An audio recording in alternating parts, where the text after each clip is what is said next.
Selamat sejahtera dan salam perpaduan. Saya Liwish Nair Muilarsen dari STKT Ladang Perak River Valley. Sekolah saya terletak di Padang Rengas Perak. Kod sekolah saya ialah ABD 4114. Cita-cita saya adalah untuk menjadi seorang doktor. Hobi saya pula membaca buku cerita. Hari ini saya ingin berkongsi tentang sebuah cerita yang berjudul Kasih di Hujung Usia.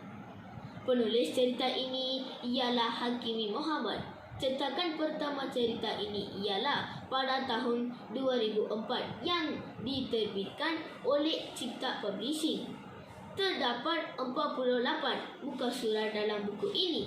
Kisah ini bertema kekeluargaan, menceritakan perhubungan seorang cucu dan datuknya yang tidak sependapat. Watak utama cerita ini ialah seorang budak lelaki yang bernama Rudy. Rudy berasa kurang senang apabila diberitahu bahawa datuknya akan datang ke rumahnya. Rudy tidak dapat menyesuaikan diri dengan sikap datuknya.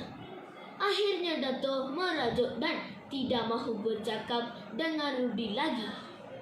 Namun begitu, pertemuan Rudy dengan Nenek Halimah di sebuah rumah orang tua dan telah menginsafkannya. Dia berasa sedih dan kasihan terhadap Nenek Halimah. Rudy sadar bahawa warga tua berbakti kepada negara. Pada hujung cerita ini, Rudy telah berinsaf dan mula menyayangi datuknya serta menghormati pengorbanan datuknya semasa cetusnya Perang Dunia. Kisah ini mempunyai pengakhiran yang gembira di mana datuk bertemu dengan Nenek Halimah yang lama berpisah semasa zaman perang.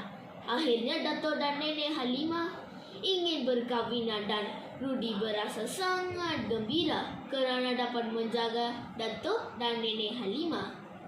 Cerita ini merupakan bahan sastera yang bermutu kepada murid-murid sekolah pada peringkat rendah. Hal ini selaras dengan keperluan bacaan luas dalam Sukatan Pelajaran Bahasa Melayu.